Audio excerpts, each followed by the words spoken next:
জীবনের সবথেকে বেশি এনজয় মনে হয় কলেজ লাইফটাই হয়, যার কারণে এখনও আমি কলেজে ছুটে যাই, এখনও কলেজে পড়তে যাই, এখনও কলেজে পরীক্ষা দিই।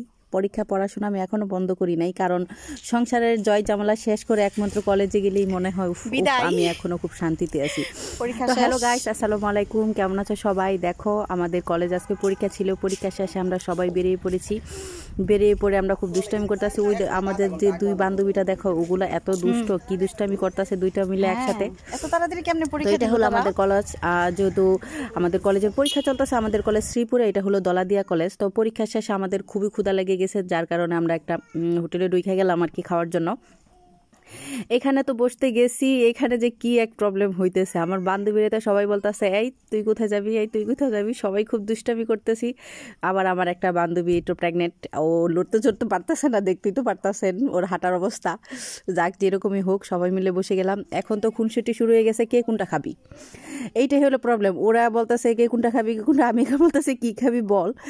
ওটা নিয়েই খুব দুষ্টামি ফান করতেছে, যার কারণে আমি বলতেছি তুই বল তুই কি খাবি। আসলে যখন আমরা সবাই একসাথে হয় তখন এইটাই মেন কারণ হয় যে তুই কি খাবি কোনো হোটেলে ঢোকার পরে।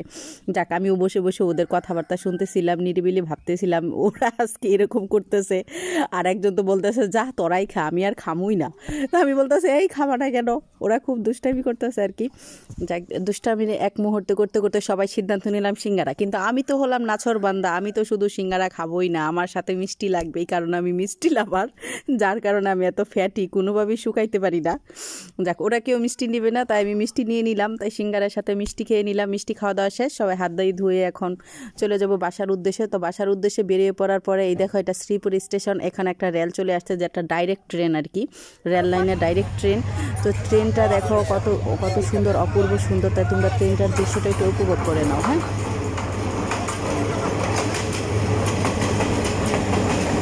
কার কার ট্রেন ভালো লাগে, কার কার ট্রেনে চড়েছো অবশ্যই কমেন্ট করে জানাবে, কারণ যারা যারা একবার হলে ট্রেনে চড়েছো তারা ট্রেনে চড়ার অনুভূতিটা কখনোই বলতে পারবে না। আমরা যেহেতু কাউরাইবাসী, শ্রীপুরে আমাদের আসা যাওয়া, তাই আমাদের প্রায় ট্রেনে চড়া হয়, ট্রেনে আসা যাওয়া হয়। এদিকে আমার বান্ধবী ট্রেনের ভিডিও বাদ দিয়ে আমার ভিডিও করতেছে, ওর কারণে ও আমার ভিডিও করে যাবে। ও যে কি একটা দুষ্টু, কি খুব। ভালো থাকবেন, সুস্থ থাকবেন, আর আমার ভিডিও যদি ভালো লাগে পরবর্তীতে আমার ভিডিও দেখার জন্য আমাকে ফলো করে রাখবেন। আল্লাহ হাফেজ।